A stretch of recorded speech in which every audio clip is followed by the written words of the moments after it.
My name is Emily. I have a husband and a son named Richard, who has reached adulthood. A few years ago, my son moved out. Now, my husband and I live together in a spacious house. At first, I felt lonely after my son left, but now I'm used to it. However, I'm always happy when I get a call from him saying he's coming home. On the day my son was coming home, my husband and I were excited from the morning. It was before our son told us, "I want you both to be at home because I have someone I want to introduce." Before noon, my son came home with a lovely woman. I had expected it from his words, but I never thought he would actually bring a woman home. Seeing our surprise, my son proudly introduced her. "Her name is Karen. Isn't she cute? She's my proud wife."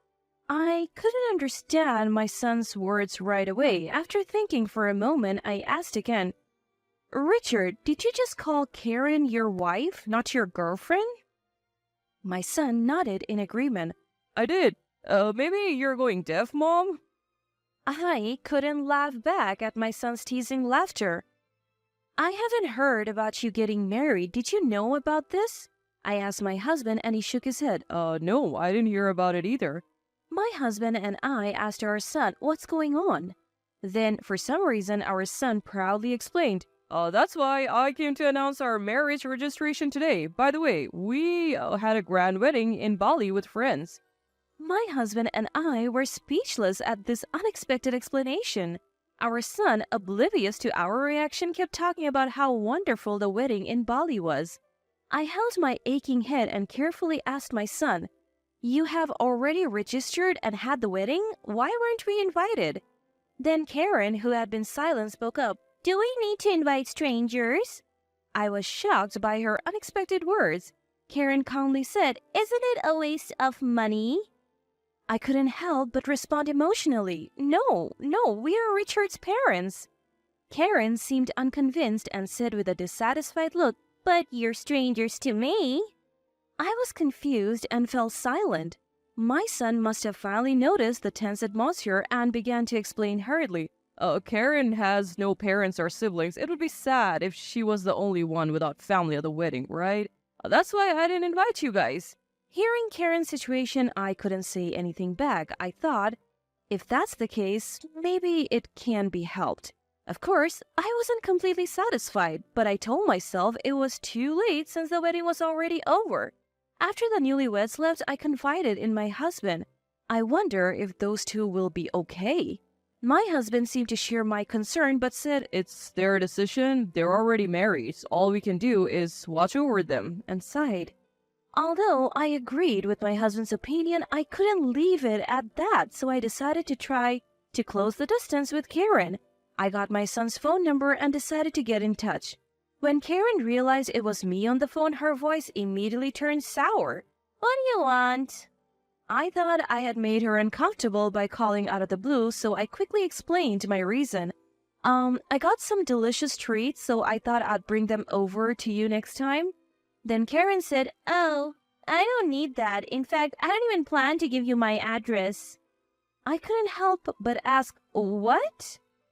Karen calmly answered, "I don't want to give personal information to strangers. Please, delete my phone number." Before I could say anything else, the call was disconnected. After that, I couldn't get in touch with Karen. What I did must have been an unnecessary intrusion to Karen.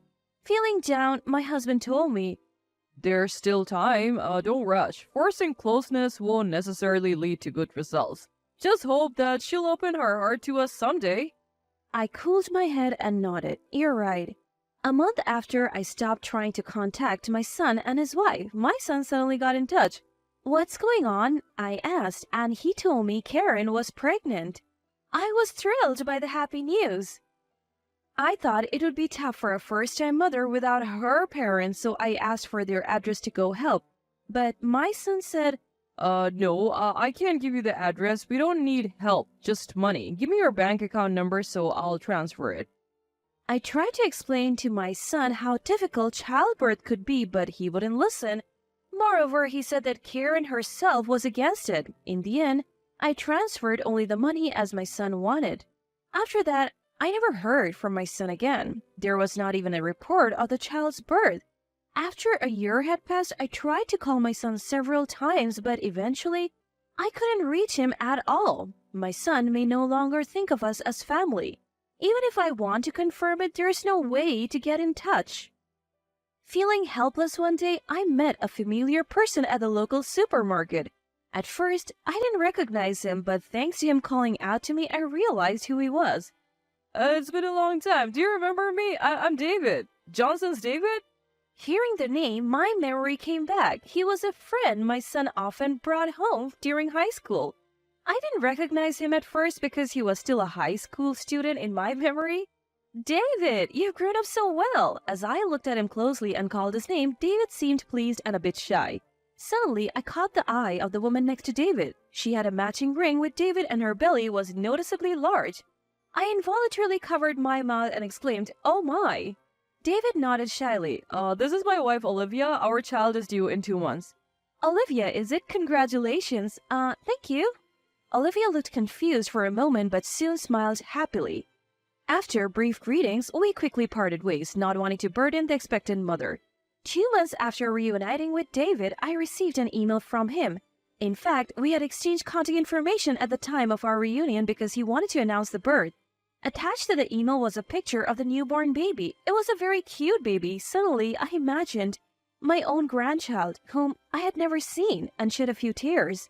I emailed David saying I wanted to send a gift to celebrate. Then, a flustered David called me. I didn't contact you with that intention, so please don't trouble yourself. I couldn't help but laugh at David's apologetic tone. That's not it. I just want to celebrate since I can't do anything for my own grandchild. David was silent for a while before asking, Something happened with Richard, didn't it? As I remained silent, David began to speak. I was hesitant to tell you this, but actually, David's story was shocking. Olivia was originally Richard's girlfriend, but Richard chose another woman and unilaterally dumped Olivia. That woman was Karen. Olivia was devastated after being abandoned by Richard. I couldn't leave her like that. I tried to persuade Richard several times, but he wouldn't listen. I gave up trying to convince him and stopped being friends with him. David's story ended there for the moment. I thought I couldn't forgive my son or Karen, even if he was my own child. At the same time, I realized that my actions had reminded Olivia of her painful past.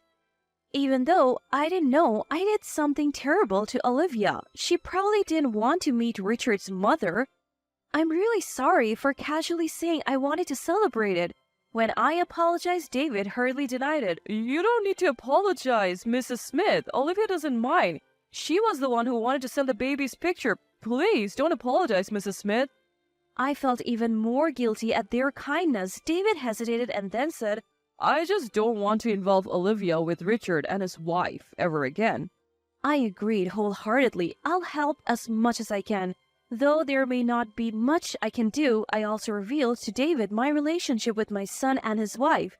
David was truly appalled to learn of Richard's recent behavior.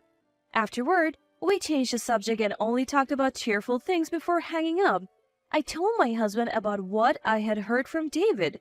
Then I informed him that I would consider Richard and his family as strangers from now on. My husband agreed with me. At least we can take a breather. I looked around the room where most of the unpacking was done and nodded. Our new life begins here today.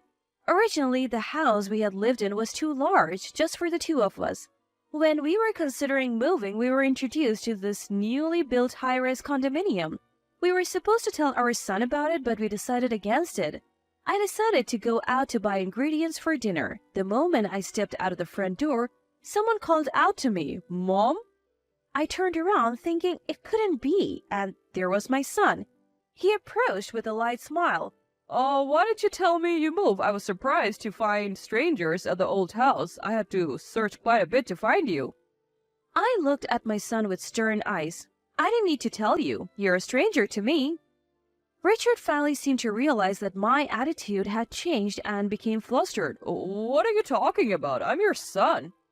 I ignored Richard and started walking. Richard hurriedly walked beside me and began to talk. Mom, I'll apologize for everything up until now. I was just deceived by Karen. You must have some extra money if you're living in a new high-rise condominium like this, right? Richard was making a fuss beside me, but I ignored him and kept walking. Seeing my unchanging attitude, Richard seemed to think the situation was bad and began to speak anxiously. Karen was a habitual liar. Her claim of having no family was a lie.